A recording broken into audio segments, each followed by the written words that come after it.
All right, ladies and gentlemen, sorry for the delay there. Didn't think everything I was going to be handling was going to take so long, but we've resolved everything, and now we are ready to go for today.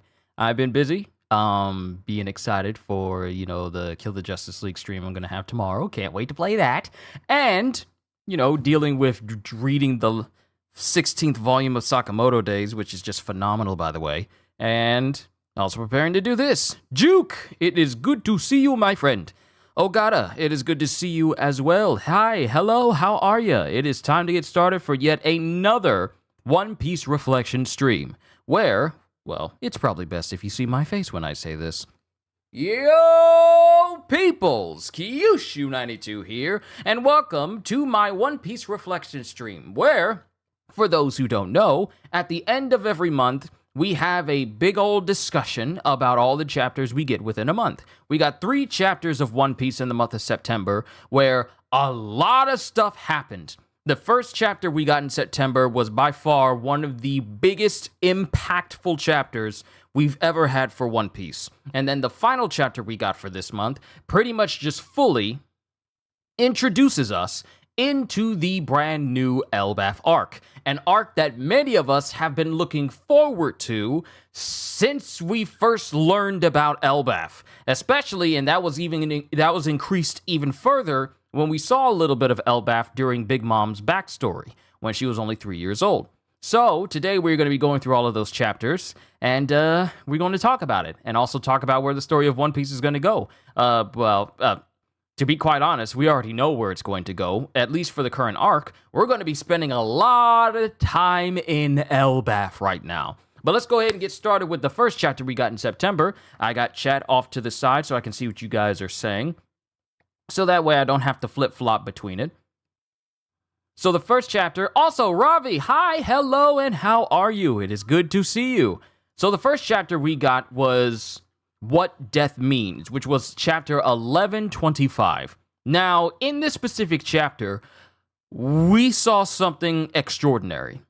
Something that many of us probably have thought about a whole lot, but possibly never thought that it would actually happen. We saw the death of a member of the Godosei. Just the straight-up demise, instantaneous death of a member of the Godosei. And honestly, it couldn't have happened to a better person than Jay Garcia Saturn. So when this happens, everyone is gone. All of the Straw Hats and all of the Giants, they're officially gone from Elbaf. They're officially gone from Egghead. They're officially gone from Egghead, and they're already gone. So everyone is getting up, preparing to leave and head back to Navy HQ or wherever they came from. And Rob Lucci with Kaku are making their way onto a ship, while there's still some CP agents who are now fully waking up, because not everyone has fully waken up. I know I said everyone's starting to wake up, but everyone is just starting to wake up. Not everyone's fully conscious yet. But Lucci and Kaku make their way onto the ship, where they're saying, oh, Rob Lucci and Kaku, and wait, where's Stussy? And Lucci says, I killed her. Of course, we all know that he didn't kill her. She managed to get away to places unknown. And Kaku clearly knows, because he was there, that he was the one who told Stussy to leave and to escape. And, it was a solemn moment between the two. But we all know better, don't we? So while that's going on, and Rob Lucci is with his crew and everyone... Actually, hold on, I gotta refresh chat again. There we go. While that's going on, Jay Garcia is talking to all of the Vice Admirals who were brought in, from Pomsky and Bluegrass to Vice Admiral Dahl, Doberman, Red King. Every single Vice Admiral that was called in for this basically island-wide buster call, the biggest buster call in One Piece history, they are all called in to speak with, Jay Garcia. We are now in possession of what we came for. York, Punk Records, the power plant. With these 3, we gain the Mother Flame, a fire that never goes out. For the present moment, this is acceptable. However, and all of the Vice Admirals immediately start apologizing to the Elder. We are so sorry, sir. There are 9 of us Vice Admirals executing a buster call, and yet we still allow the Straw Hat crew and Jewelry Bonnie to escape the island alive. We will head straight after them to Elbaf. And then Jay Garcia says, don't bother with Elbaf. If there was any failure here to blame this on, it was the colossal failure to envision Vegapunk's broadcast message. And not only did we fail to stop that message, there is the bitter irony that the pirate's escape was aided by none other than that Iron Giant. And here is the chapter where we learn that Jay Garcia has been alive for well over 200 years, because it specifically goes to 200 years ago, where the Iron Giant had stopped smashing through Marijois, and scientists was all like, "But Saint Saturn, we've been ordered to dispose of that thing. If anyone finds out, I'll protect you. Research it." Huh? That giant represents the future. It will prove very useful to the military one day. So back then, Jay Garcia was hoping that they could reverse engineer the giant and thus use it as an aspect of the military in the hopes of, like, this thing is trying to connect to someone else's TV in the house. Stop that. In the hopes of turning the Iron Giant into a military asset, but that failed because of Joy Boy's machinations. And the scientists are all like, "Thank you, my lord, we're endlessly fascinated with it." For 200 years, it never budged an inch, until now, when it clearly moved to protect Straw Hat Luffy. And then Doberman chimes in, because, you know, he's been the only vice admiral that has been overly curious about everything that's been going on right now. He's the one who's voiced his opinion, his free opinion, more than everyone else, while still being kind of skittish around Jay Garcia because of his presence.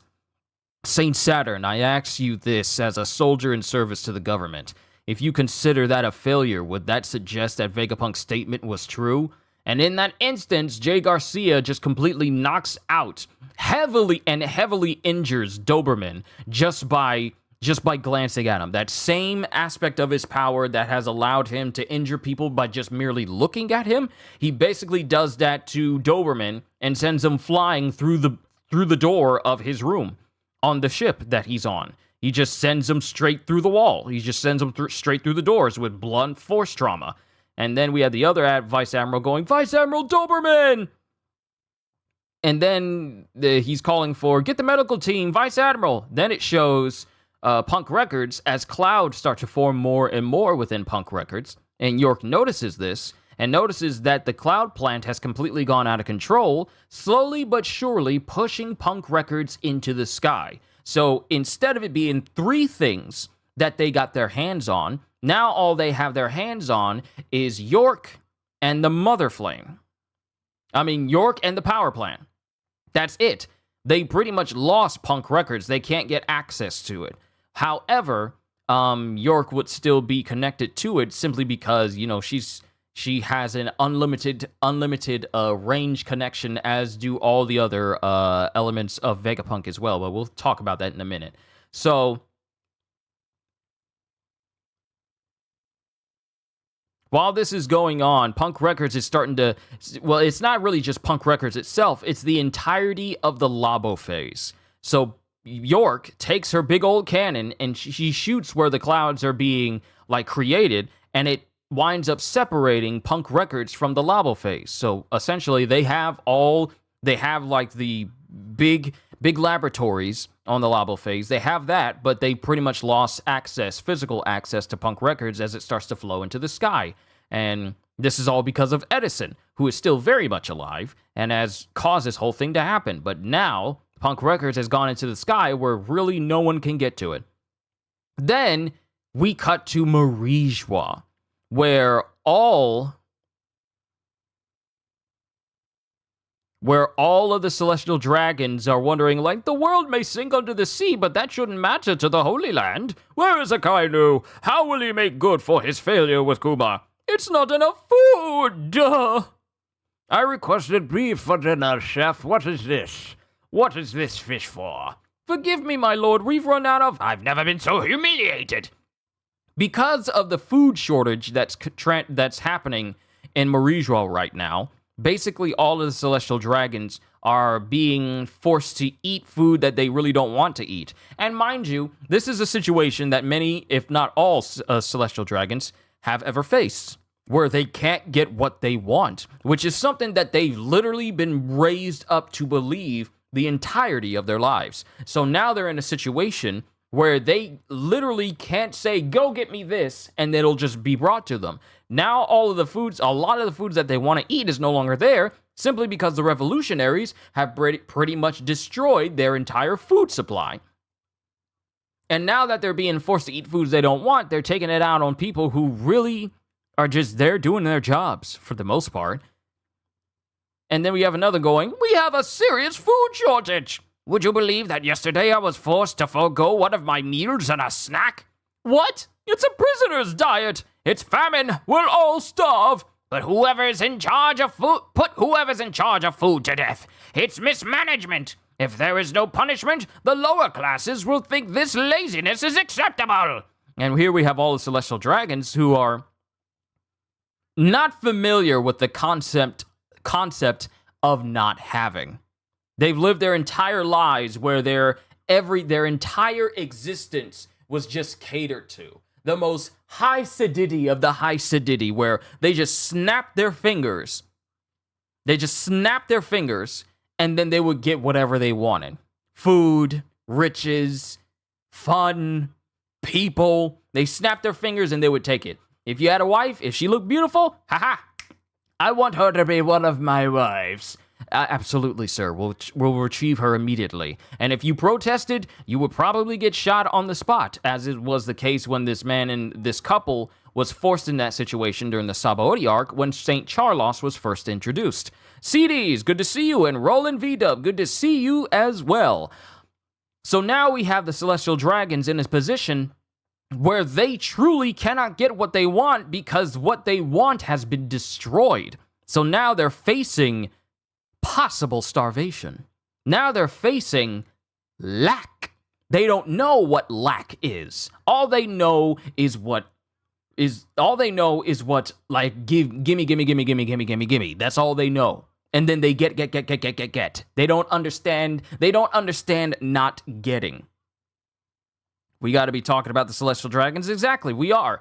They're dealing with a food shortage right now because since the revolutionaries raided Marijois, they pretty much destroyed their entire food supply. All their backup food they had, they torched. They blew it up. So they don't have anything right now. And they're having to deal with what they got left over. So now they're in a situation where it's like, we don't know what to do because we can't get what we want right now. So that's what's happening. However, the very next panel spells out one of the most impactful things to happen in One Piece. So, we transition from Sacred Marijois, where the Celestial Dragons are losing their minds because they can't have their favorite Hershey pie or their favorite chocolate marble shortcake.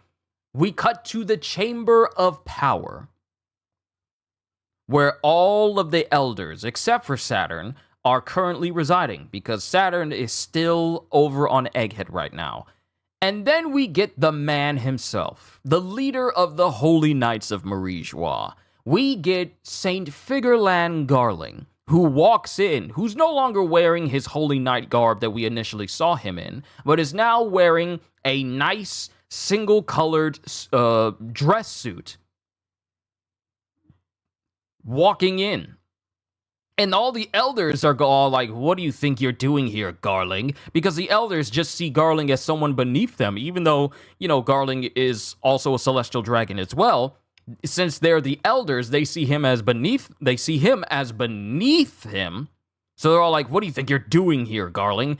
And Garling, wearing the same suit as them, goes, I am here on important orders. We gotta be, what's good? Hope your day's going well. Yeah, I hope everyone's day is going well. So, Garling walks in and says, I am here on important orders. And Mercury goes, what orders? From whom? And Jupiter goes, where is your proper deference, Garling? And then Mars goes, know your place. But, the only one who seems to notice that something is off is Nasjuro, who immediately goes, huh? As Garling takes off his glasses. He takes off his glasses and goes, Vegapunk is henceforth my direct subordinate, as I assume the role of Godhead of Science and Defense, as he sits down in the chair where Jay Garcia would normally sit down. And Mars is all like, you mean The world will be thrown into chaos on a level we have never seen before. Let us do the utmost to improve it together, my fellow elders. And it introduces Saint Figureland Garling as the brand new Godhead of Science and Defense. A brand new elder. Because we cut back to Egghead, where Jay Garcia is currently having the very life stripped from his body.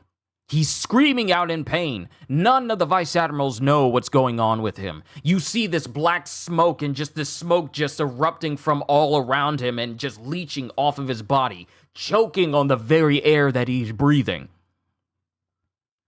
And everyone is just confused as to what's going on because, one, the very concept of an elder being harmed is not something that has ever been presented in the mind of anyone else.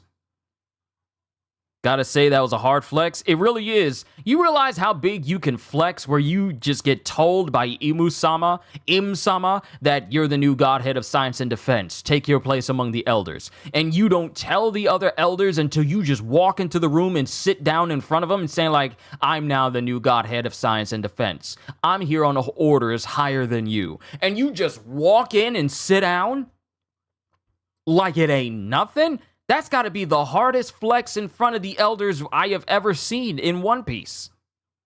For someone who is not a pirate, that has to be one of the greatest flexes ever. You just walk into the room of some of the most powerful people in the world, sit down and says like, yes, yeah, actually, I'm one of you now. So let's move forward together to ensure that the world gets fixed from all this chaos that's about to happen. And then you just walk in, take a seat, I'm one of you elders now, and you don't elaborate any further. That is Garling, and that's why I like him. Even though he's technically one of the final antagonists of the series since he's joined up with the elders, he's still cool. So we cut back to Egghead, and Jay Garcia is having the very life leached from him. And while this is going, we see his body slowly but surely starting to get smaller and shrivel up and lose all of its weight, lose all of its meat, lose all of its life. His whole face, his whole body is starting to shrivel up. And Jay Garcia knows something is going on as the life is just being ripped from his body forcefully, painfully even. And all the vice admirals from Dahl to Pomsky to Red King, they're all just looking. They're all just looking at this horrifying sight as an elder is having the very life ripped from him. Have I been Great Emu? And then we realize that it's Emu that is ripping the life from him. The very same immortality, the very same instant regeneration that Jay Garcia had is now forcibly being ripped from his body. And all of those centuries, all of those years, all of those decades, all those centuries are being ripped and forcibly applied to his body right now. Over 200 years of life is being leached from him. And while Emu goes, Saturn, why did you allow Joy Boy to escape? Emu! And mind you, when he says Emu, he says this out loud. This is the first time that the elder has spoken the name of Emu out loud as he's dying. So while that's going on, Saturn, in his final moments, just simply goes, Mercy, please, I did not know those powers were so nebulous. Not realizing that Luffy's abilities were was that powerful, nor the strength of Joy Boy was that nebulous for them to. Because remember, when Joy Boy's haki was unleashed, we saw the greatest example of conquerors in the history of One Piece, where it not only knocked out every single person on Egghead, but it also forced every single one of the members outside of their creature forms, and then forcibly teleported them back to Marijois, with Saturn being the only one who was left behind, because he was already there at Egghead, so he didn't exactly have a place to re-teleport back to. So, not only that, but Luffy was also dealing with the Elders as well, because his abilities was able to affect them, to a certain extent, to be quite honest. But as Jay Garcia is in the last throes of his life, there's a titanic explosion where it blows out a portion of the ship all of the vice admirals get thrown back by the concussive force of Jay Garcia's death after his immortality is just stripped from him. And when they get up, the only thing that is left is just the bones of Saturn, devoid of all life, just unmoving and slightly in the shadows, with all of these vice admirals witnessing the death of an elder in front of their very eyes. So, we cut back to Punk Records after this. His death reminds me of Scooby-Doo on Zombie Island. Exactly. The one where the cat people have their power stripped from them and they literally just get ripped all the way down to their bones. That's pretty much how that happened. The fact Emu can do this is scary. Yes, because I want to talk about Emu for a second. Just how vast is the power of Emu if, one, they're able to shift their form and even consume the fire of Sabo, but also it seems that they are capable of either imbuing an individual with immortality, which seems way beyond what we've ever seen a Devil Fruit power skill set have, and also being able to rip the immortality from another individual. Imu-sama has been shown to have many abilities, such as the ability to shapeshift, the ability to create appendages that are capable of harming even a Logia user so easily, speaking of Sabo. And not only that, but also capable of possibly imbuing and taking the ability, the immortality that all of the elders hold. Even not even needing to be in the room with them. Emu is all the way back on Marijois. And yet because we don't know the gender of Emu. Emu was all the way in Marijois. Jay Garcia was all the way in Egghead. Who knows how many miles away. Not only was Emu able to telepathically speak to him, but he also was ripping the immortality from his body at the same time. So imagine just how powerful this individual is if they can bestow immortality, take immortality, telepathically speak to another individual, and even affect another person from halfway across the world. The day we find out what Emu can do in full, I feel like we may witness one of the most powerful characters in all of One Piece. I'm just saying. Because sure, we have a lot of Devil Fruit powers. We have a lot of Devil Fruit powers that have been shown to be beyond OP.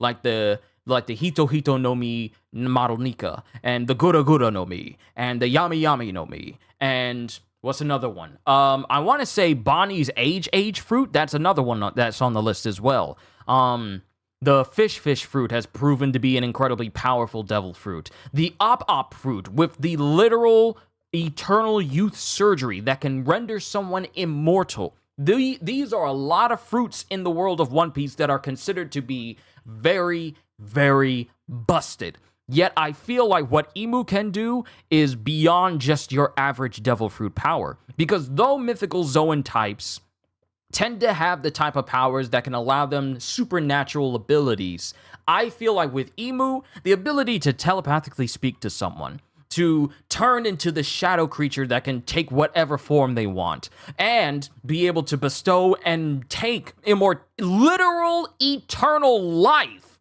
to another individual goes beyond any sort of mythological creature that I could ever dream up.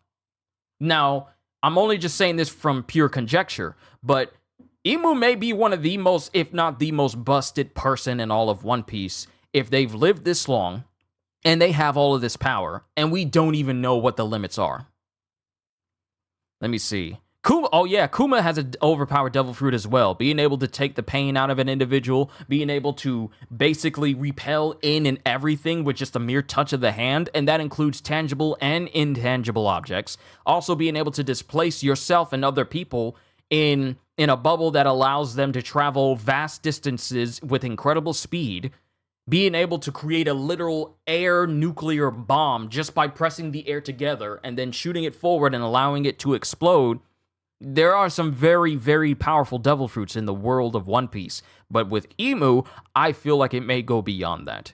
and I am scared to find out just what Emu is and what they can do in full. I want to one day find out, and I feel it's going to be very cool when we find out, but at the same time, it is scary that Emu has a power that one would think would be limited to like one's particular skill set of a singular devil fruit, and they have many abilities. Many abilities. You got Marco, who has all aspects of a Paramecia, a Zoan, and a Logia all at once with his Phoenix form, being able to, moderately heal people, being able to have attacks phase through him because he's partial flame, and also being able to, fly, which is not something that every Devil Fruit user is capable of doing. But yet we have one that just goes beyond just simple, oh, you have like a little aspect of mythological power. Let's see what you can do with this. No, this is literally X-Men levels of like ridiculous power stuff. So it's cool. That was wild. I was wondering if putting Hockey in the rope knot was similar to the rope knot wind-powered Nami studied during the time skip. It's pretty much that same type of concept, except instead of wind, it is just pure hockey. So the concept of like things being imbued within other things is not something that we've never seen before. However, it does speak on the level of Joy Boy's power. Oh, flash flood warning. Even though it only rained for just like a little bit, and it was light rain, we still got a flash flood warning. But we've seen many things be imbued with hockey before. We've seen the concept that rope can be imbued with like wind.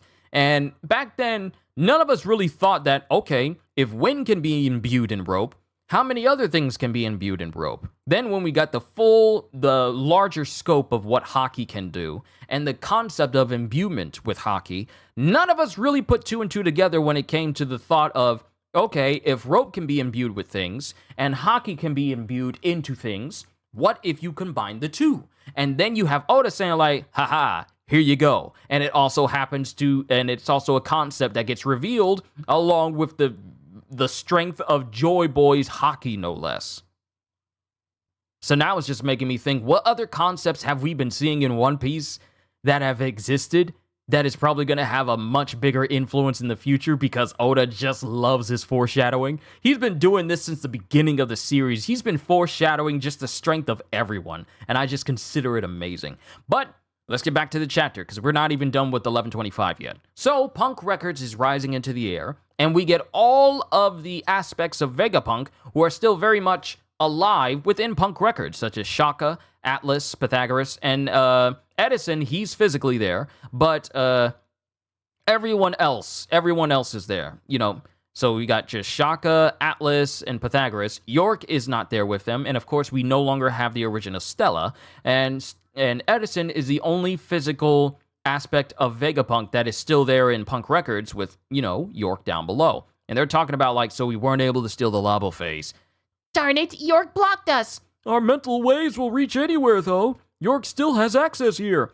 I know, but it's better than physically handing it over to her, right?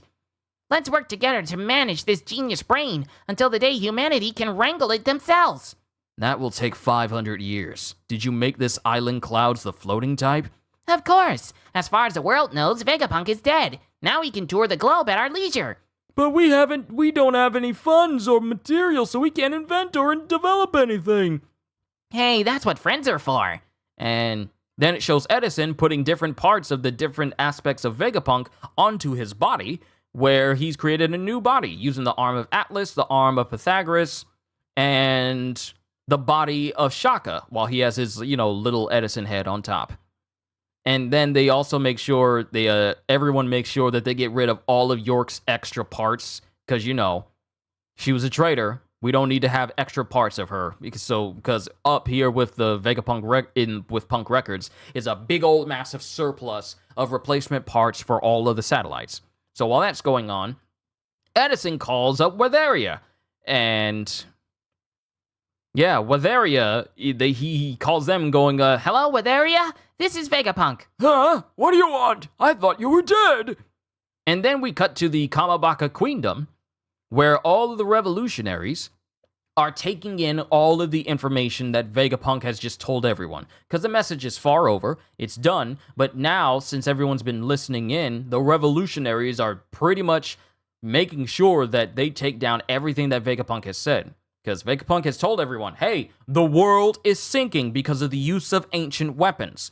And it's only going to be a matter of time before the world as you know it is completely engulfed in the sea. So we got Koala going, So basically, in the history no one knows about, there was a massive war during the Void Century, and the use of ancient weapons during that war caused the world to sink 200 meters into the sea. Whoever manages to seize the One Piece and become king of the pirates will have that power at their command once more. And Bello Betty chimes in with, And we can't sit around waiting for that to happen. A world sinking into the sea. And then Sabo chimes in, And when you consider that the celestial dragons live at the world's highest elevation on the Red Line, Tequila Wolf, Vodka Wolf, Rum Wolf, Bourbon Wolf, all of those mega structures that they've had slaves constructing going back 700 years. And this is also the chapter where we learn that there is other giant bridges all over the world other than the Tequila Wolf one. The same one that Robin was, ported to and was forced to be a slave for some time before the revolutionaries pretty much cleared that place out. We learned that there's a Vodka Wolf Bridge, a Rum Wolf Bridge, and a Bourbon Wolf Bridge. Still makes me upset saying bourbon because there used to be a bourbon bacon cheeseburger at Wendy's and Wendy's no longer sells it, and I call them blasphemers because they no longer sell that. It was a wonderful sandwich. Same goes for Arby's. They had a bourbon bacon turkey club as well. Magnificent. And they don't sell it anymore. That's why I don't like any one of them at all. But we learned that there are other massive bridges being built, and it dates back to 700 years, which means that whoever was in charge of commissioning these bridges knew that the world was going to be sinking and has been creating these bridges to offset the whole matter of the 200-meter rise in water.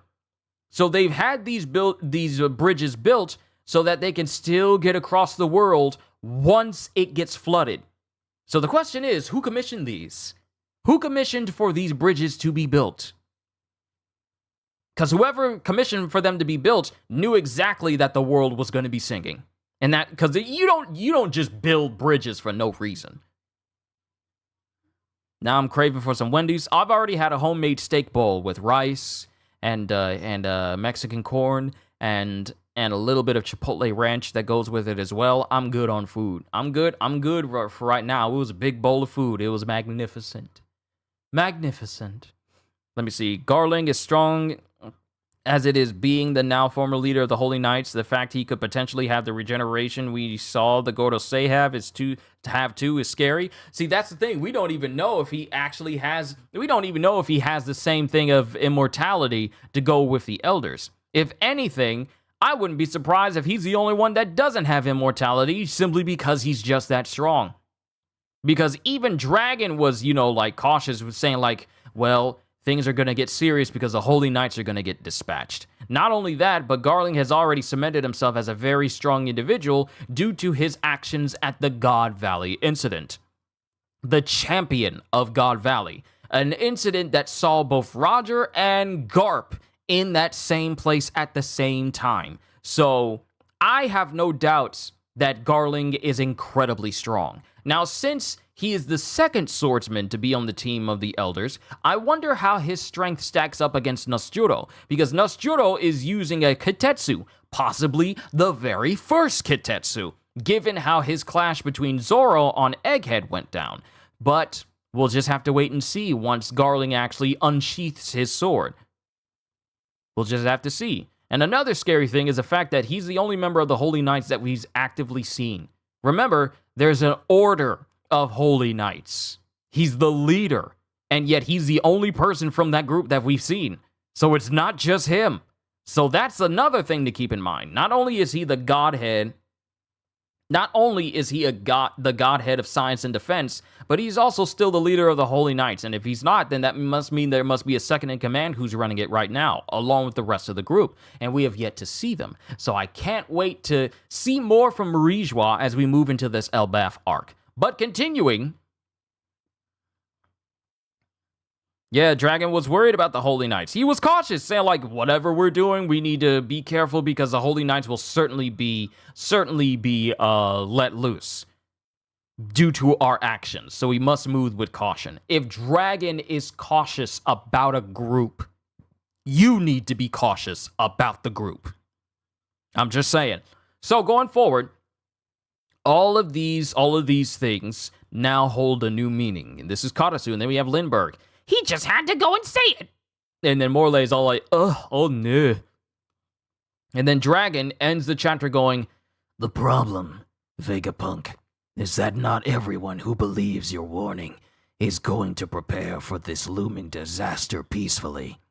This demands a swift resolution, because it won't be long before the people of the world begin to fight over safe ground. And that's how we end chapter 11 and 25. Dragon is right, though. When people panic, people do not behave smart. When people panic, they throw caution. Some of them will throw caution to the wind, and some people will get desperate. Panicking in the face of annihilation could lead people to just forego morality, forego common sense, in the hopes of just saving their own skins or the skins of those they care about, not caring about anyone outside of their own personal circle. So Dragon is right, because the thing is, pirates are already gung-ho about what Vegapunk has said, because this is once again another declaration to pirates like, oh, we really need to get the One Piece, because if we get to the One Piece, then we'll be able to save the world and then rule the world. We determine the future of mankind if we get there. So there's already that. But now you got innocent civilians who are hearing this news, and some of them may be living in an area where the water is already getting kind of close. Some places are already uninhabitable. Not inhospitable. Uninhabitable due to the earthquake that happened from Leluja being destroyed. So now you got individuals, regular people, who are dealing with the aftermath of Leluja being destroyed. Some people have already lost their homes. There have been places that have already been submerged in water. Already, there have been some places that have just been submerged in water, and people are trying to escape on boats while they're trying to escape on the roofs of their homes. Some places are already gone. So now we're going to be in a world where people are going to be trying to find the most safe haven to live at. And pretty much the best place to be is either Skypiea, the Red Line, or Wano, or Zou. Because those are the places that are pretty much way above sea level. Skypiea being the epitome of the best place to be, simply because it is literally in the clouds. The Red Line being the second best place, because it is literally a gigantic red wall that stretches thousands of miles across the sea, with tons of living space for people to be, but of course the only people who are capable of living or allowed to be up there are the celestial dragons, and any attempt to try and get up there on their own has been left with, death. With Kuma being the only person to physically crawl up the wall of the Red Line, despite everyone trying to take him out. Or the moon, though no one really knows that. Yeah, Enarune is the only person who knows about being able to reach the moon because, well, he reached it, obviously. But there's not too many places where absolute, complete, and total submersion of the world where people will be safe. Now, mind you, another concept that comes into mind is Frankie wanting to turn Water 7 to a giant city that can float on the ocean. That was Oda doing some massive foreshadowing right then and there. Because now that concept from Frankie needs to be even more... Wait, was it Frankie or was it Iceberg? Either Frankie or Iceberg. Ogata or someone else will correct me.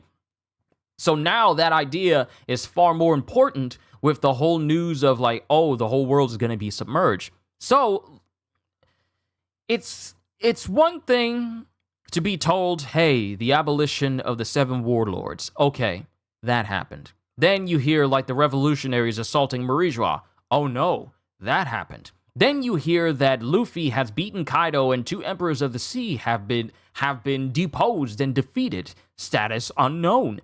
possibly dead due to them being inside of an entire underwater volcano that just went off like a nuke the last time we saw them. Okay, that happened. Then finding out that Cobra's dead. Oh no, that happened. Then finding out that since the 7 warlords have been replaced, we're getting Seraphim that are completely under the control of the government. Okay, that happened. The revolutionaries doing everything they did at the Reverie.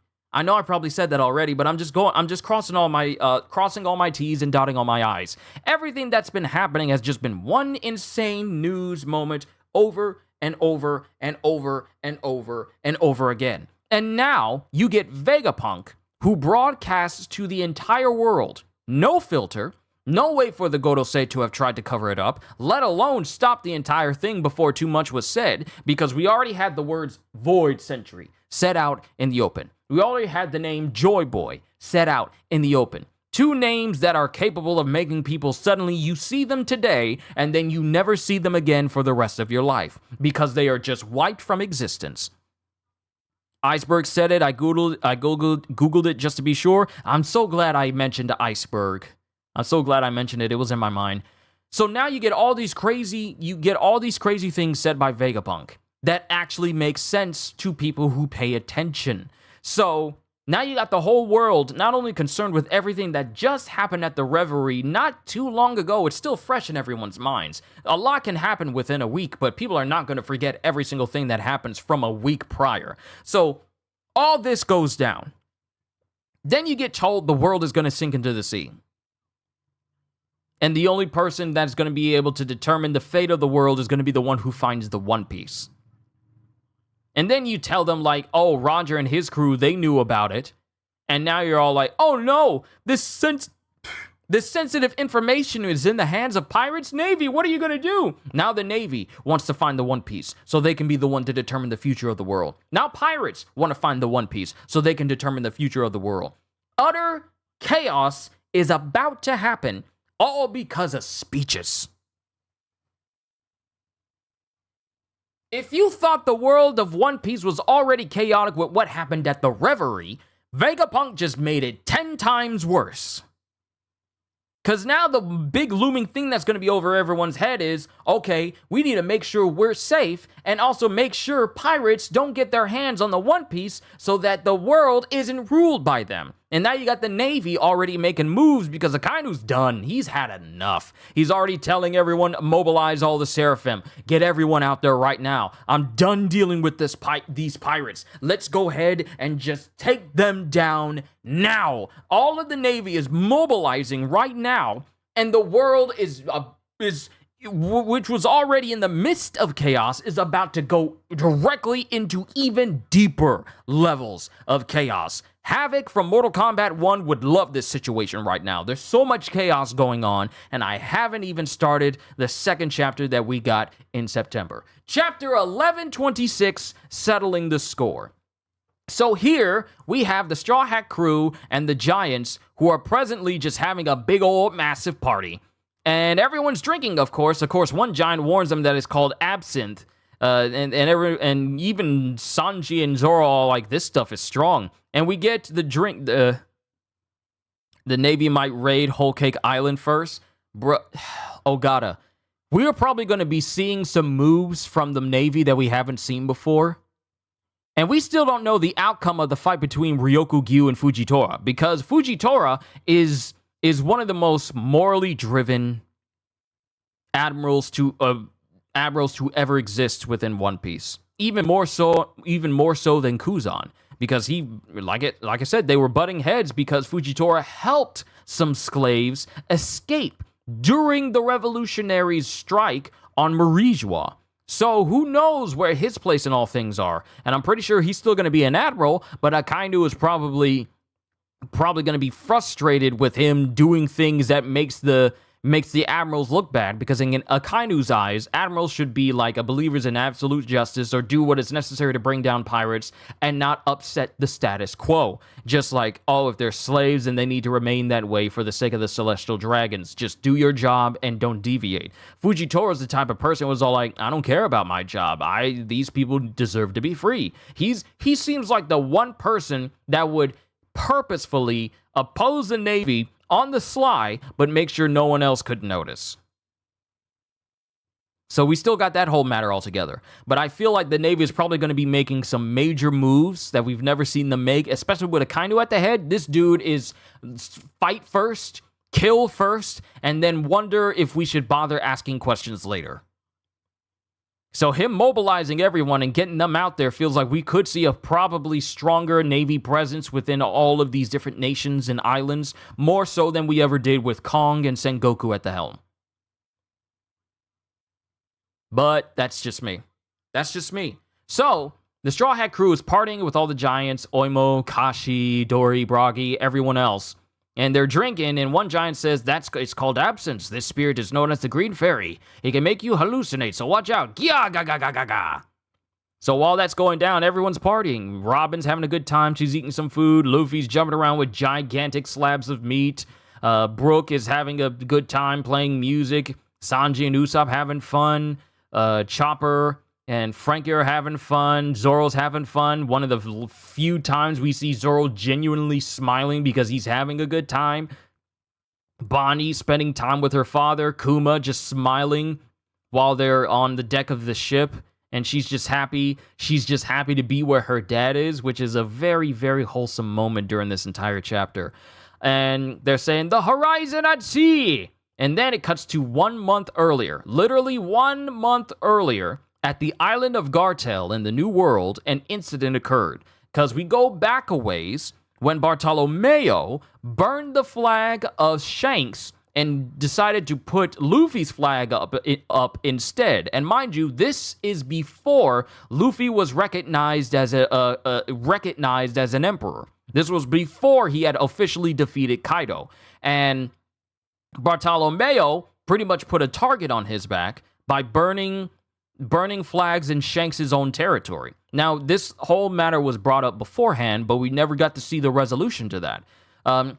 1 month earlier, at the island of Gartel in the New World, an incident occurred. In the territory of red-haired Shanks, Emperor of the Sea, the pirate known as Bartolomeo the Man-Eater burned the flag of the red-haired pirates and delivered a blow to their honor.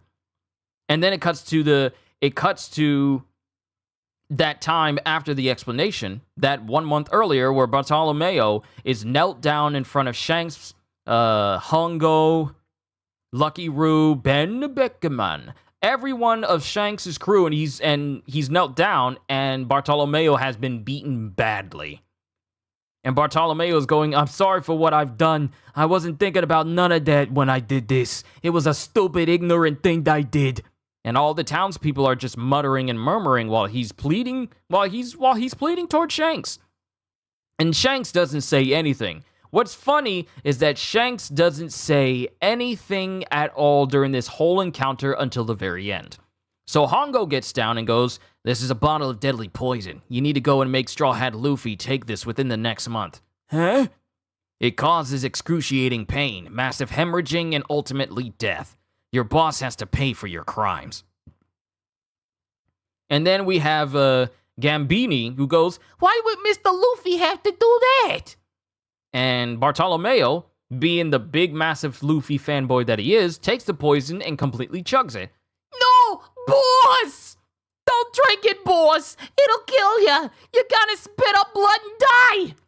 I'm okay with that. Mr. Luffy didn't give us no permission for the ritual cups we drank from and the flag we use. This ain't got nothing to do with him. Please don't tell him I did this. I don't want him to waste a single precious second of his life on the likes of me. This is just one of those things that happens. A common thug stands up to an emperor and gets slaughtered for it. Nothing more, nothing less. And as he's screaming this, I sure wish I could have seen Mr. Luffy be the king of the pirates, though. I screwed up bad. Darn it all. You gotta carry on after I'm gone, boys. And all of his crew are just going like, boss. And then he goes, farewell, my friends. And then there's nothing but silence as he burps, and it shows that nothing actually happened at all. This was literally just Shanks testing his resolve. Then it just shows them leaving immediately. They immediately book it from Gartel. Whoa, they let us go! Go, go, go! Get us out of here! If that wasn't poison, then he wasn't trying to kill Mr. Luffy after all, was he? I thought an emperor of the sea would be more bloodthirsty. Guess he's a bigger softy than I realized. And then Ben Beckman goes, "What's that smirk for, Captain?" And then Shanks finally speaks and goes, "I mean, doesn't it feel good knowing how much they care for Luffy?" And as he's smiling, Yasopp walks up and goes like, "All right, Captain, step aside. Every action has a price to be paid." And immediately blows up Bartolomeo's ship. You cannot get away. You cannot get away. The Bartolomeo pirates ship sinks in the waters off of Gartel Island. All we see is just a massive explosion that happens. One, what type of bullets was Yasopp using? And two, even though the red hair pirates are, they tend to be kind of benevolent to the people that they, help and people who serve under them, they are merciless when it comes to people who try to ruin their pride and try to disrespect them. They are absolutely ruthless. Let's not forget, these people are still pirates. From the very first chapter, from the very start of the series, when one of Higuma's crew basically just rolled up and tried to point a gun at Shanks, and Shanks says, like, guns aren't for show. You better be prepared to use it. And then Lucky Roo just plants a bullet directly in this dude's head. And Shanks was all like, don't make no mistake. We're still pirates. We still pirates. It was from the very first chapter. It was from the very first start of from the start of the series. I forget if it's actually the first chapter or it was like the second chapter after that. It was like at the start of the series when we realize that Shanks' crew, while they cool, they are definitely some cool peoples. But if you mess with them with the intent of either ruining their pride or threatening their lives, you're done. You're just done. And this is just another example of that. Just because we nice don't mean we that nice. Don't take our kindness for weakness.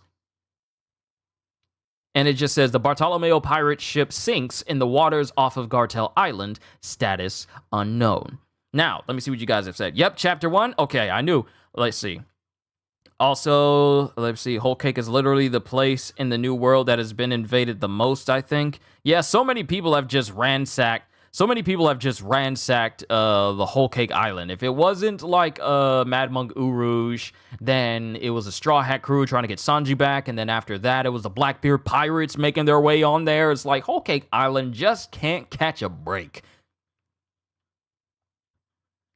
Let's see, then the Blackbeard. Yep. Seeing all that you're saying. Seeing all the, okay, right. I kind of forgot all those things happened within a month or two. Also, I want to say we saw what Yasopp did, and that was punishment. My question is, what would it look like if Yasopp is mad? I'm expecting blood splattered everywhere with no body remaining. Look, this is just Yasopp retaliating in kind.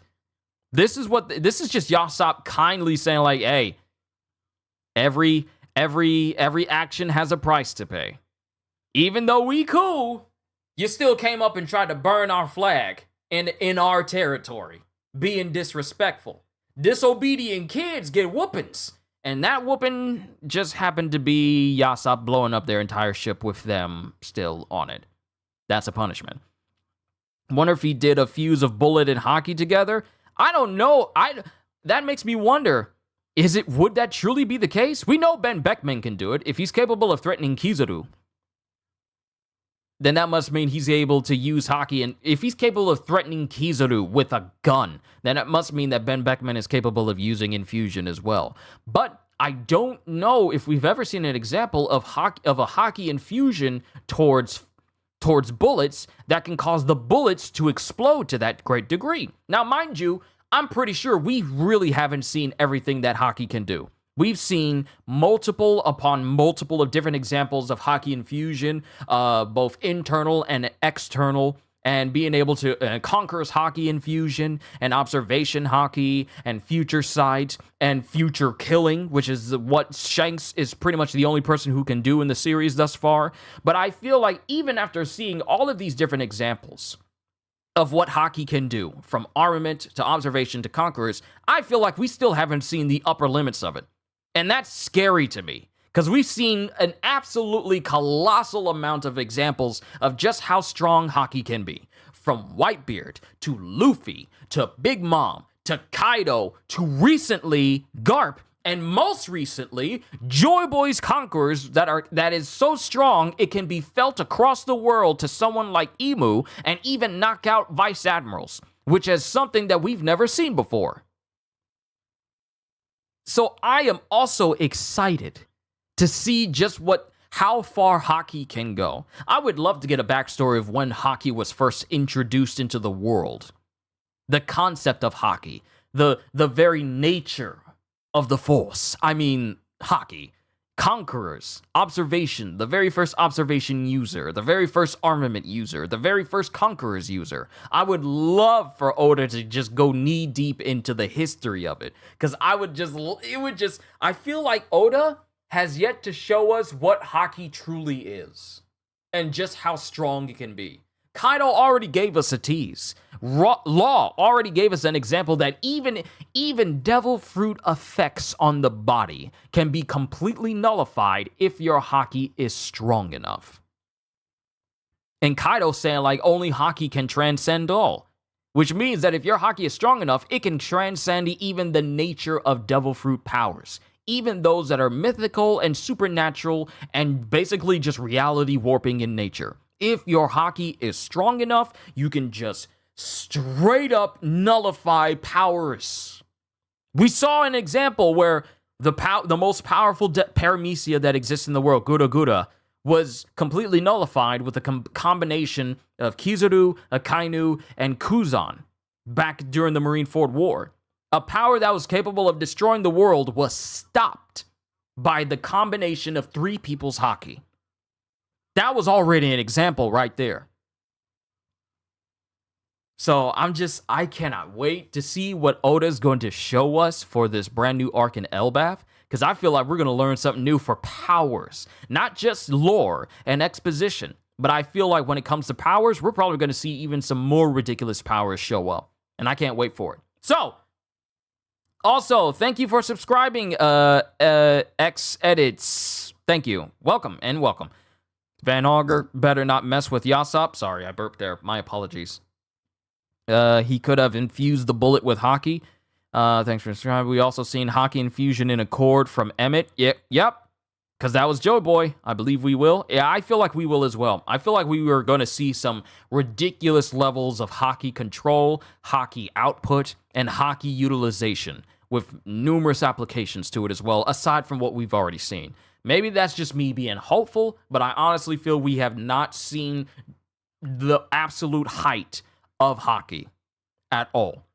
So, we cut all the way from, Bartolomeo and his cruise ship being blown up, all the way to Pirate Island Full of Lead, where Blackbeard has officially made it back to his home turf and is already going in on Avalo Pizarro. Not Pizarro, Avalo Pizarro.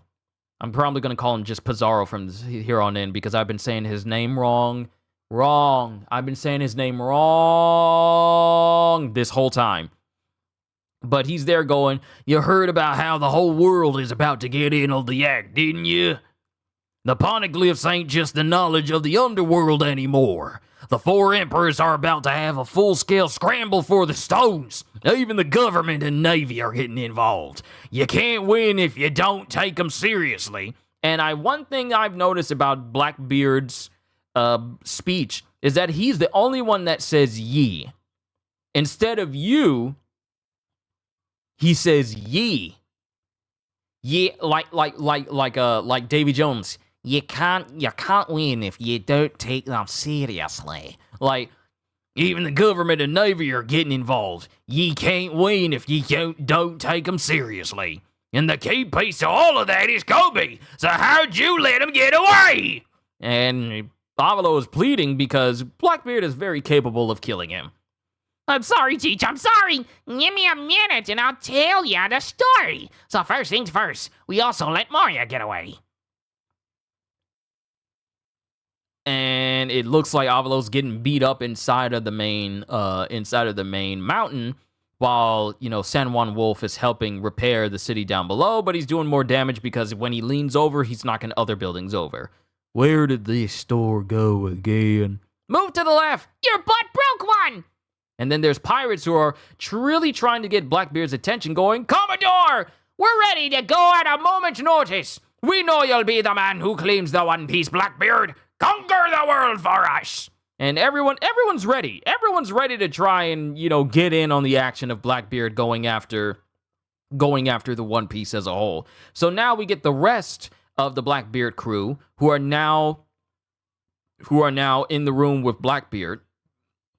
Only people who are missing are Van Augur and Katarina Devon. They show up later with him going, gave myself hiccups. Hold on.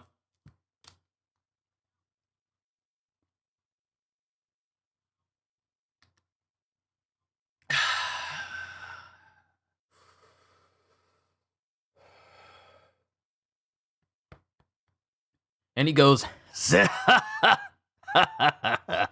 Hear that? Morale sky high out there. We gotta take advantage of that. So repeat that for me, Kuzan. You let Kobe get away, but we call it Garp instead. Hiccups!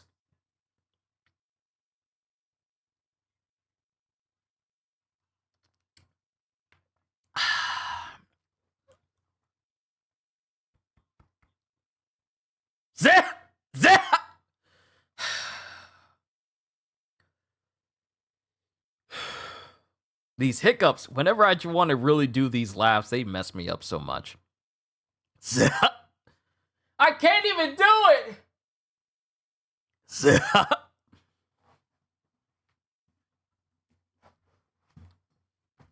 Just let me do the laugh.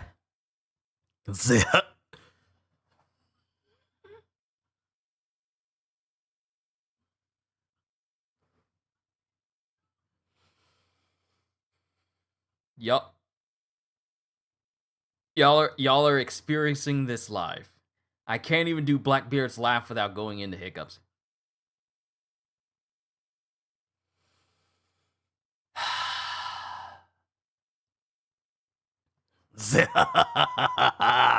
Amazing.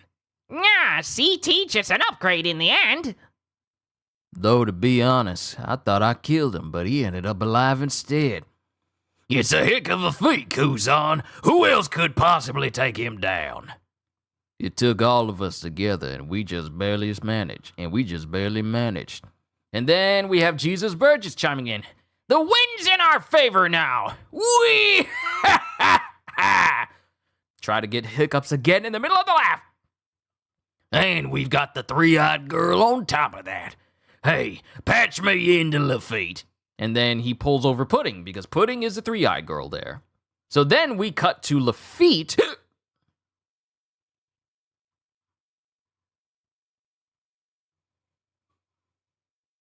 We cut to the headquarters of Umit Shipping Company, where there's explosions everywhere. And Lafitte is going, Yes, Commodore. What are the revolutionaries up to? They seem to be quite serious about attacking provisions. The gondolas at Red Port continue to break down, and they don't seem to work at all when they actually have food on board.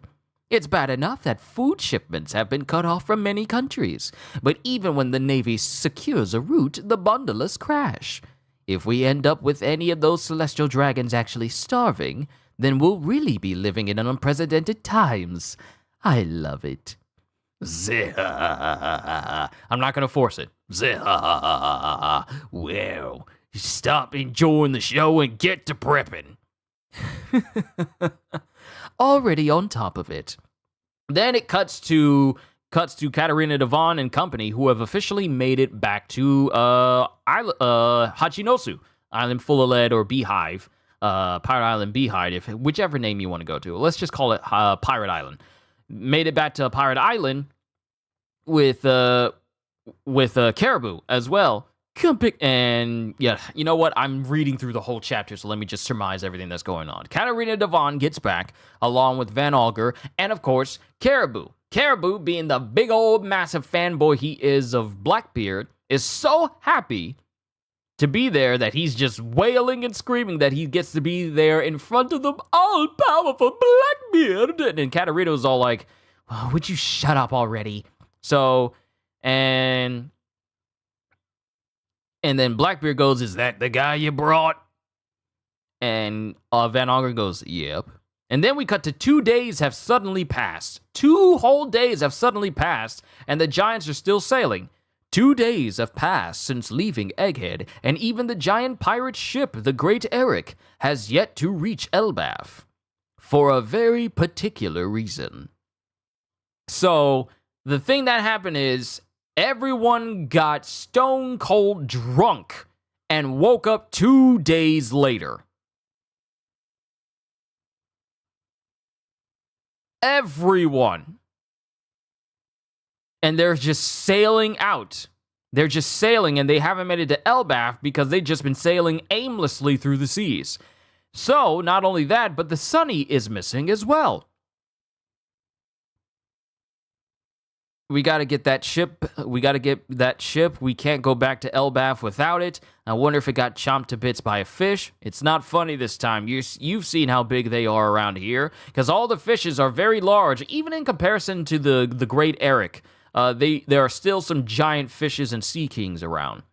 And then everyone's screaming, where did you go, Luffy? And then we have a voice talking to Nami, who winds up being inside this home full of, that just looks like it's just made out of Legos, and she has suddenly changed clothes to, facilitate the fact that we're in a brand new arc starting from this point on. And that's where we ended chapter 1126. So moving forward after that, we get the last chapter we got in September, chapter 1127, which pretty much shows us finally reaching Elbaf, but though it's not officially introduced, it pretty much is Elbaf, because chapter 1127, Adventure in the Land of Mystery.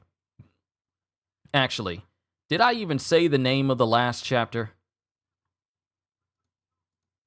Did I even say the name of the last chapter? No, I didn't. Chapter 1126 was called Settling the Score.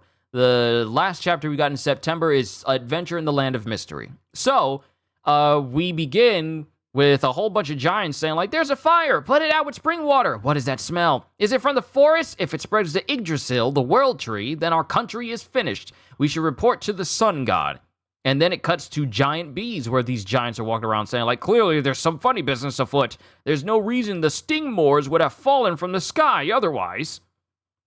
From what those in the forest say, that rumbling earlier was the sound of the ear god collapsing. Impossible! What could have possibly caused that titanic rabbit to fall? And then we get to a castle called Big Stein Castle, which happens to be the same location that Nami is located in right now. And she's screaming, and then there's this sound effect of electricity going as she's used Zeus to basically zap one of those giant bees, the stingmores that the giants were talking about, going, what is it with these horrible giant bees? And Zeus is all like, good morning, Nami, where are we? Meaning that this is the first time Zeus has been brought out in a long time that he has no idea where they are. And Nami gets up and she goes, someone come and save me, Luffy, Zoro, Sanji! I'll even settle for Usopp! Am I going crazy? I don't even remember changing. Where am I? Is this a dream? And while she's saying this, she's walking in this whole location, and this whole place is just essentially Legos. It's all Legos, but they're giant Legos. I can't imagine how much this entire castle set would cost in real life. It is literally a giant castle made of Legos, complete with multiple wide open rooms and so many pieces. This will probably take years to make, but she's walking, and she goes around the corner, and she trips on the studs that make up the floor, and then a big old hedgehog comes up around the corner, and she screams and goes, it's huge! And then the hedgehog itself, all of a sudden, it has like fuzzy quills, and then it just explodes into spikes and gets mad at Nami and starts chasing her. And while she's running, she runs into Usopp, who's being munched on by a giant cat, with him screaming, save me! You're supposed to save me! What is that monster? And while she's running, the hedgehog is coming up behind her, so she uses Zeus to basically electrify the hedgehog, who, still electrified, falls directly on the cat and proceeds to electrify the cat. This allows Usopp to fall out of the cat's mouth. Of course, the cat gets angry and starts chasing both Usopp and Nami, because they have no idea where they are. They all just woke up in this big old giant Lego castle. They have no idea what's going on. This is all new to them, and they're running from a giant cat. And that's when Nami remembers the absinthe that one giant mentioned, saying like it can cause hallucinations and make you see things that aren't there. So, Usopp, thinking when they get to a dead end that is pretty much on the outside of the castle with a sudden drop that goes all the way down to the town below, he thinks, oh, this is just a hallucination. Hallucinations can't hurt me, where he gets promptly, physically slapped away by this cat with its paw. 1, 2, 3, 4, 5. Okay, just making sure it has the correct number of digits. And Usopp gets sent flying off of the castle, which the cat kind of partially destroys. And Nami ends up falling as well. And when they come to, they realize that there's now suddenly a giant lion in front of them all of a sudden. And they don't know what's going on. Usopp is still currently down and out, and Nami, being the type of person that she is, she picks up Usopp and tries to use him as a shield to protect herself, which really bothers Usopp, and I'm pretty sure that would bother literally anyone else as well. So, while that happens, we hear a familiar voice go, "Oh, Nami! For the crime of making my beloved cry, death, Ifrit Jamba, Ipoli." And then we have Luffy with Gear 4, though many people think that this is incorrect due to him enlarging his leg, which is something we've never just him enlarging is not a word. Enlarging his leg, which is something you usually only see when he's using Gear 3rd, and he's going gum gum elephant, and then Zoro chimes in with 3-sword style black rope dragon. And the lion roars as it gets hit by Twister, Whip, and Strike all at the same time. And remember, this is Ifrit Jamba. This isn't like Diable Jamba. This is Ifrit Jamba. So this is the more stronger, more potent version of that attack. And they not only completely devastate the lion, but they also break its crown with this 3-point attack. And the lion suddenly turns back into like that little kitten, the little cat that we saw before. And everyone has appeared to have changed into the motif of Elbaf, as we have Zoro with a full-on outfit, and he's got a mask on, but his eye is still closed. Sanji have an armor that looks kind of reminiscent of his Germa 66 outfit when you think about it, complete with like gloves and shoes and everything, but he's lacking a Soba mask and the swept-over hairstyle. And Luffy with a big old giant Viking helmet, leaving many to wonder where his straw hat suddenly is. And everyone is greeting everyone, going like, the heck, it turned into a cat. I'll pass on this one. That roast rabbit earlier was tasty enough already. Meaning that everything that the Giants had said at the beginning of this chapter, Luffy and the crew, specifically Luffy, Zoro, and Sanji, they pretty much ate the rabbit god, the ear god rabbit. They ate it! That big old giant ruckus that the Giants were wondering what was going on, it was caused by Luffy and the crew. Pretty much cementing that the Straw Hats can't go anywhere without destruction following in their wake. They literally can't go anywhere. They're like the Inspector Jacques Clouseau of One Piece. Everywhere they go, there will be death and destruction. Mostly destruction. So Sanji is happy to see Nami again. I was so scared, Sanji. Poor Usopp is dead. Alive. I'm alive. And I'm going to remember that you used me as a shield. Ah! And then there's another scream that's happening. As someone goes, not again. There are some other huge creatures around too. If they taste good, it's worth the trouble to whoop them. Finding the sea in our ship comes first. We don't know how the rest of the crew is doing. Speaking of food, what about that hive and all the bees you knocked out? That's a respectable food source. Honey's very nutritious. Why are you all so comfortable here? Where are we? And that is the end of all the chapters we got in September. So now I can see all you guys again because we've already looked through all the chapters. But what I will do is go to the chapter notes.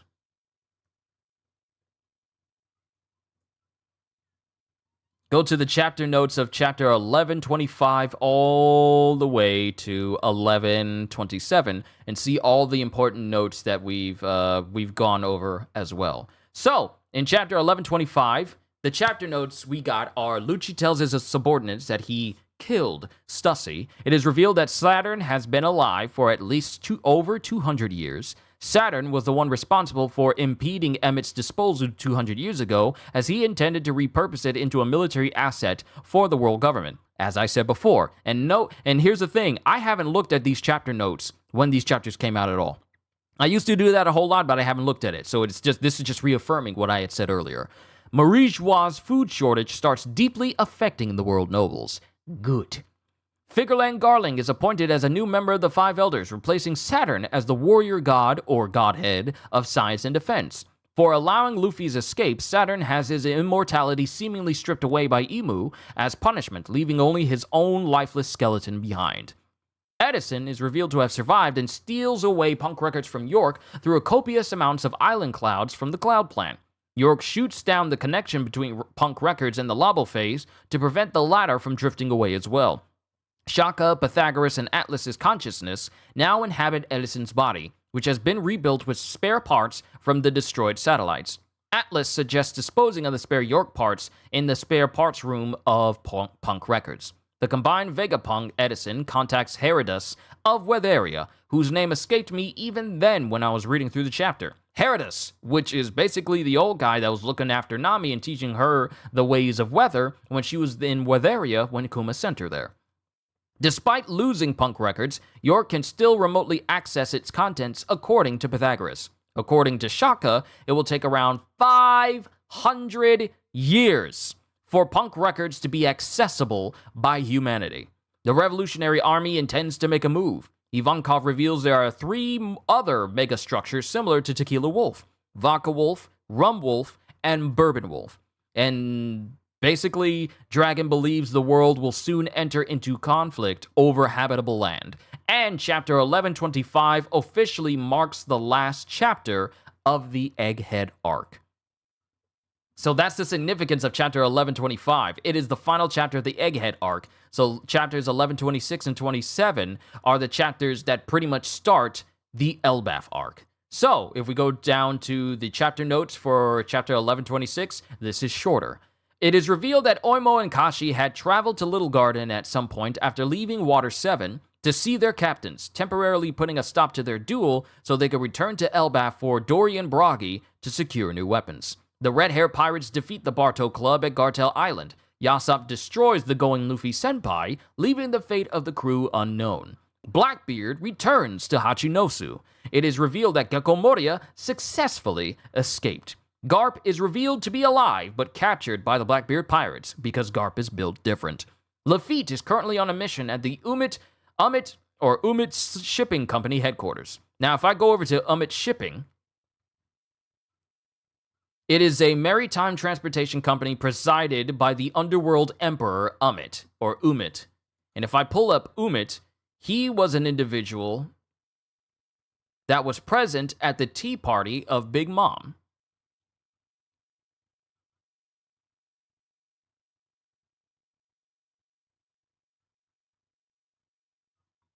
Yeah, he was present at the tea party of Big Mom. Deep Sea Current Umit is a magnate who presides Umit Shipping and one of the emperors of the underworld. So let me exit out of this. Let's see. History. 4 years ago, before the present timeline, Umit Shipping was hired to deliver building materials to Egghead as part of Vegapunk's expansion projects for his laboratory. Then in Whole Cake Island, the company's president, Umit, was a high-profile guest who attended Big Mom's tea party. And then in the final saga, the headquarters of Umit Shipping was eventually targeted by the Revolutionary Army as part of the latter's plan to sabotage food shipments to Marie-Joie. Meanwhile, Lafitte observed the results of the attack from afar as he began preparations for something under Blackbeard's orders. So that's Umit Shipping. Augur and Devon returned to the island with Caribou. 2 days after setting out for Egghead, the Thousand Sunny and the first 6 Straw Hat pirates are separated from the Great Eric on the way to Elbaf. Nami wakes up in a strange room built out of toy-like bricks while dressed in a Viking-like outfit. And chapter 1126 is the first chapter of the Elbaf arc. So, for the final chapter notes for today, it's very short. Chapter notes. The missing Straw Hats appear to have made their way to Elbaf, where the world tree Yggdrasil lies. Nami and Usopp reunite inside a location known as Big Stein Castle, and Luffy, Zoro, and Sanji rescue them from a large cat monster capable of transforming into a lion. Chances are it's a Zoan devil fruit that allows the cat to turn into a lion. And that's pretty much the chapter notes that make up the 3 chapters we got in September. And that's it. So overall, I thought these were phenomenal chapters. But I feel for me, the one moment that sticks out to me the most, well, I want to say 2 moments that stuck out to me the most, was when we saw Jay Garcia die, which is something that many of us have been looking forward to for so long. But he is now officially, and he's not only merely dead, he's really most sincerely dead. He is gone. He's gone. The dude that perpetrated the death of Ginny, the hereditary disease that Bonnie inherited, the whole matter of Kuma losing his memories and becoming a soulless, willless tool for the Marines. The very individual that pretty much orchestrated so that Kuma could never see his adoptive daughter during his entire life, especially when he was working as a member of the Shichibukai. Everything that Jay Garcia did that led to the deaths and misery of so many countless people, that person is now dead. We can now take solace that this person will never plague Bonnie or Kuma ever again. Now, mind you, it doesn't mean that their strife is over, because the world government is still going to try and go after them, simply because Bonnie still has the highest hierarchy of controlling pacifistas, not Seraphim, but pacifistas, out of everyone in the entire world. So they still got a target on their back. But at least they're together, which is a wholesome moment all by itself. But now we have Saint Figureland Garling, who is taking his place and putting York under his direct control as the new godhead of science and defense. So I feel like this is probably going to be even worse than when Saturn was there, simply because Garling seems like the type of individual who's more prone to action than just sitting in a room doing nothing. I honestly feel like Garling is a far more dangerous person to be in that position than Saturn, simply because Garling comes off as an individual who would rather take action over inaction all 100% of the time. So now, not only that, but we got the accounts of everyone else as well, the Blackbeard Pirates, the Red-Haired Pirates, the Bartow Club basically being decimated by Shanks because of disrespect, and now we have the Straw Hat crew in Elbaf, while the rest of them have been separated. Only the OG members who were there. So we just got Luffy, Sanji, Zoro, Usopp, Nami. Those are the only individuals who are all together right now. The OG people, before we got Chopper, before we got Robin, before we got Frankie and Brooke, they are all there. Actually, hold on. Hold on, let me go back a chapter.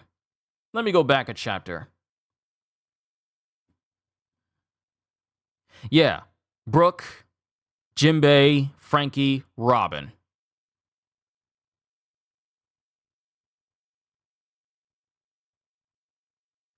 Chopper's there as well, but I don't know where he's at. No, they said 6, but I thought, I don't see Chopper anywhere. But Chopper's not with the Giants, though. Chopper's not there, but he doesn't appear in chapter 1127. We don't see Chopper at all. So that means that Chopper is out in this country by himself. And we don't know where he at. Wow, okay. That's a concern. Chopper is just out by himself because he's not with the Giants. So yeah, the first 6 Straw Hats are separated from everyone else, and the remaining 4 are just with the rest of the Giants, still trying to find their ways to Elbaf.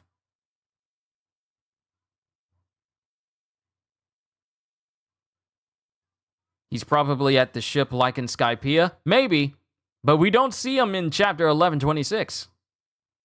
So you know what? Let's wait until the next chapter. We're getting another chapter this upcoming Sunday, so let's wait until then. We'll see. But overall, as I bring this whole stream to a close, because I feel like I said everything I needed to say as far as like what I thought about each of one of these chapters and what this means going forward. I thought all of these chapters were fantastic. Especially the first one we got in September where we saw the death of Saturn. It was satisfying watching him die. You can quote me on that. It was satisfying watching him die. Now he won't be able to plague the lives of Bonnie and Kuma, and the memory of Ginny can remain intact without his horrendous intervention. But also, another thing we need to look forward to is, we've started the Elbaf arc. Great stream, thank you. We've started the Elbaf arc now, and that means that we're going to be introduced to new characters, new powers, new terms and new concepts and new lore, and maybe even some things that link the Giants to the rest of the world in ways that we probably never thought of. And possibly the reuniting of Jaguar D. Saul and Robin, which may be one of the most, if not the most heartfelt chapter in One Piece to date. Because if it wasn't for Saul, Robin wouldn't be the type of individual she is, where she's enjoying her time with actual people who actually want her to live, and not just use her because she's just a smart person, but her own actual family. And yeah, lots of giants, an entire nation of giants. Now, I said this during my reaction for 1127. The Navy's thinking like, yeah, we gonna roll up to Elbaf. And I'm like, you and what army? Y'all are regular people. This is an entire nation that has been bred and born and brought up with a mentality of like, quit that yapping and come get these hands. This is literally them. I was watching CJ the Champ with the Shredder video he recently did. It was fantastic. Quit that yakking and come get these hands. But that's the whole nation of Elbaf. They're all warriors. All of them. So if you roll it up to a nation of giants hoping to square off with them, you better have plenty. You better have plenty of powerful people on your side, because unlike the Giant Squad is just a couple of giant kids that were sold off to the Marines in order to become, subordinates of them. But this is a whole nation where there are hundreds upon hundreds, possibly hundreds upon hundreds of giants, and all of them are battle ready. This ain't like a nation where you get civilians who are all like, oh no, what are we gonna do? No, this is a nation of people that's all like, oh no, get your weapon, because we got someone trying to throw hands. This is everybody. This is everybody. You see every single person that was talking in the previous chapter, every one of them strapped. All of them are strapped. All of them are ready to fight at a moment's notice. Go back to the beginning of the chapter. All of them. Every giant person we see got a weapon of some kind. Every single one. One dude's got a buckler and a big old battle axe. Another one's got a sword strapped to her back. Another one's got what looks to be like a giant weapon across his shoulder as well. Another one has a sword and buckler across his back. Another one has another sword and buckler across their back. Every giant we've seen thus far in the recent chapter, all of them are strapped. All of them are ready. This ain't no like, oh, casual civilian, no, we need to get the police. No, the people are the police. The people are the army. The people are the fighting force. The people are the ones who throw hands. All of them. So I cannot wait to see how the Giants respond to like Luffy and company, especially like Sanji and Zoro and Luffy. They're more prone to fighting people than your average person, especially if they feel like they've been disrespected in some way. And I feel like with Luffy, he's literally running into an entire area where everyone is prepared to fight. Not like, oh no, he's doing something, someone call someone bigger. No, everyone is bigger, so everyone is ready to just straight up fight. So I can't wait to see this whole arc. So, needless to say, I'm looking forward to everything that the Elbaf arc is going to introduce to us. Because, since we're here at Elbaf, we have our new heading for where the story is going to go. We're going to be in Elbaf for a minute. We were in Egghead for 2 whole years. 2 years. Who knows how long we're going to be in Elbaf, because Egghead was meant to be like the little mini arc. This 2-year-long mini arc of us going from between Wano into Elbaf. And we didn't even know we were going to be going to Elbaf directly after Egghead until we got to that conversation with Vegapunk when they were talking about leaving in the first place. So we got our heading, and now we're here in Elbaf, and I feel like Elbaf may last longer than Egghead. That's me, though. But I honestly feel that this arc is going to last longer than Egghead. Egghead was 2 whole years. And I feel like Elbaf is going to be longer. That's just me, though, but I feel like it's going to be longer. But then again, I can't assume to know what Oda's thinking when it comes to making this story. All I know is, I feel like this is going to be an even better arc than Egghead. We got so many things in Egghead. In just the 2 years that we spent with it, I feel like we're going to get a whole bunch more better content than we did in Egghead. And Egghead had a bunch. The death of a Gorosei, Kizaru fighting Luffy, Luffy fighting Kizaru, Kizaru just literally yelling at a Kainu, showing a disposition we've never seen for Kizaru before. Finding out about Im-sama, finding Imu, and learning about Joy Boy in the most powerful display of Conqueror's Haki we've ever seen. We've seen so many amazing things and learned so many amazing things. Vegapunk's speech about the world and what's about to happen to it. We had so many amazing moments in Egghead that I honestly feel Elbaf is going to surpass that. Because this has been a location that many of us One Piece fans have been wanting to visit for years. For absolutely many years. Since Elbaf has first been mentioned, stories told by other people has given us reason to want to be in this section of One Piece for many years. It's been a long time. Some people who have been reading One Piece are not able to be here with us right now and have not seen this, will never be able to see where the story has come. And many of them probably wanted to see us eventually reach Elbaf, but unfortunately wasn't able to be here with the rest of us. But I feel like out of all the locations in One Piece that people have been wanting to see in the story and focus on in the story, aside from the final destination of Laugh Tale, Elbaf is the second biggest place. Underneath that was Wano, and we've already did that. Now we're going to the second most sought after place that we've wanted to go to in the story. And we've already started that arc. I'm leaning more towards 4 than 3 for right now, but that could always change. It always could. And we always got to think about breaks. And even Oda taking like a month-long sabbatical or hiatus for himself for his own health, because as hard as Oda has been going for this series, mangakas all need their rest. One Piece came out when I was in high school, and I hope I get to see the end of One Piece because I keep hearing 5 more years. You read my mind. Look, One Piece has been going on for so long. I consider it a blessing that I'm able to wake up. Yeah, I've been a weekly reader since day one. So here's the thing with me. When I started reading One Piece, I was knee-deep in the Punk Hazard arc where Law took out the Yeti brothers, the cool Yeti brothers, the Yeti Cool brothers, both of them.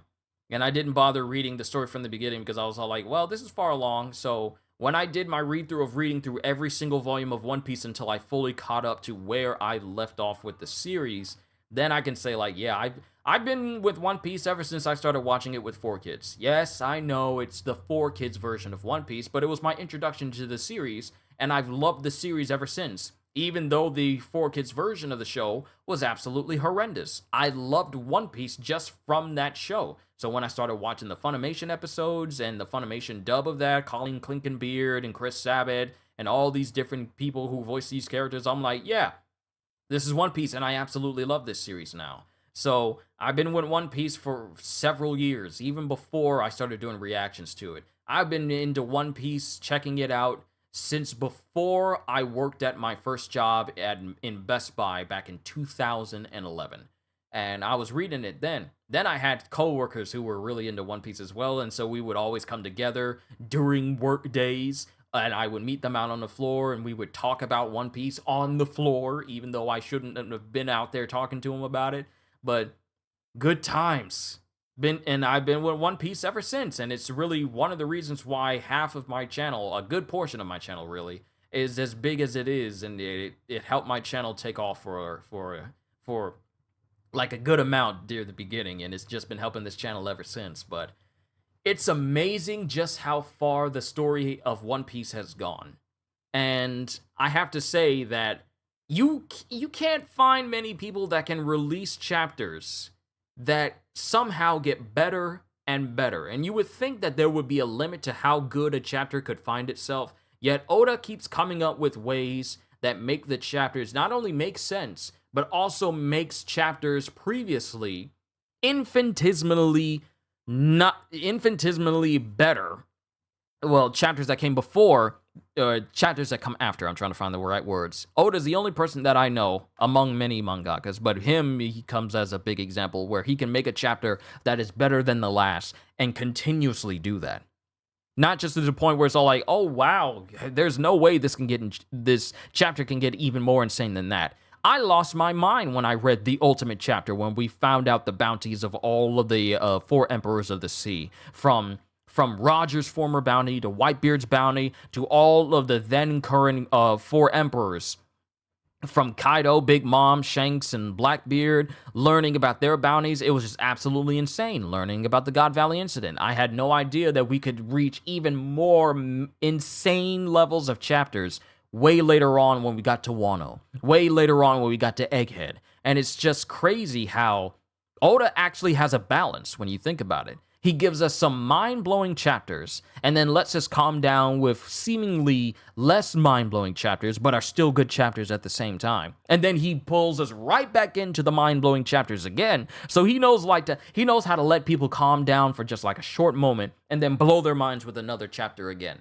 When you can do that skillfully for several years on end, you're just built different. I'm just saying.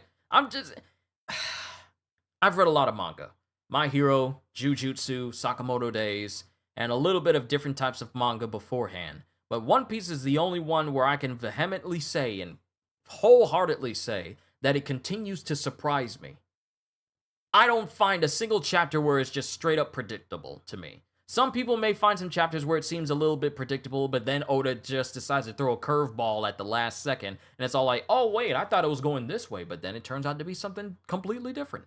And he does it in a good way. But that's me. Oda and Okubo will always be my 2 favorite authors. What has Okubo done? But yeah, that's just how I've been feeling about One Piece for a while now, reading these stories and how insane it's getting. This truly is the final saga of One Piece, and Oda has been bringing his A game this entire time.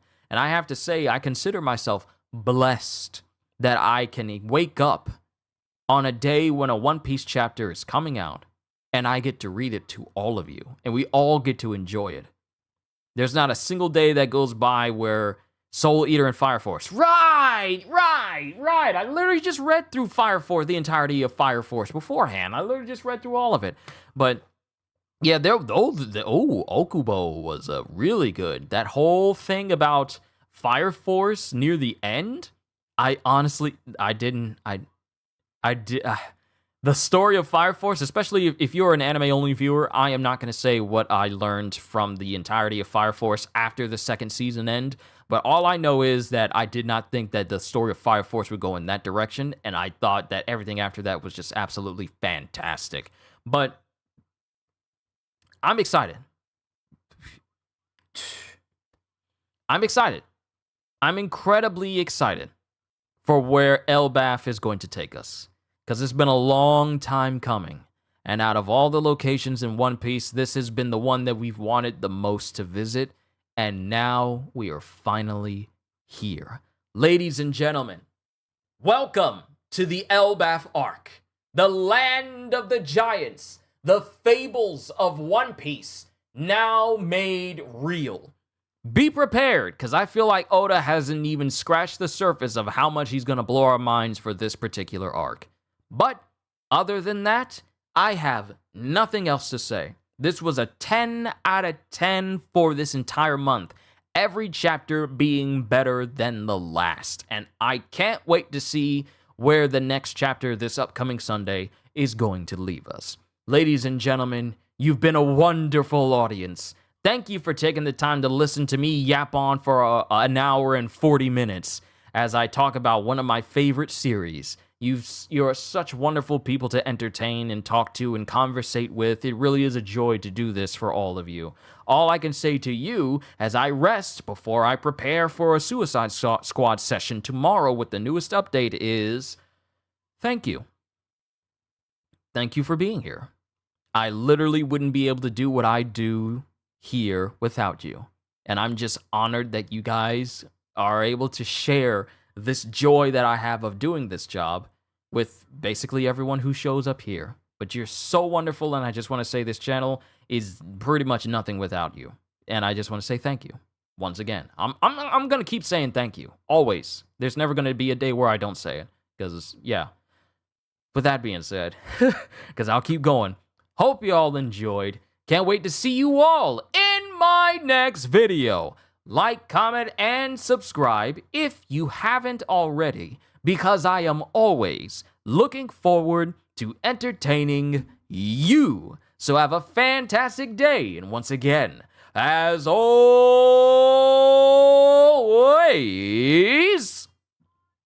later, peoples. The Elbaf arc has begun!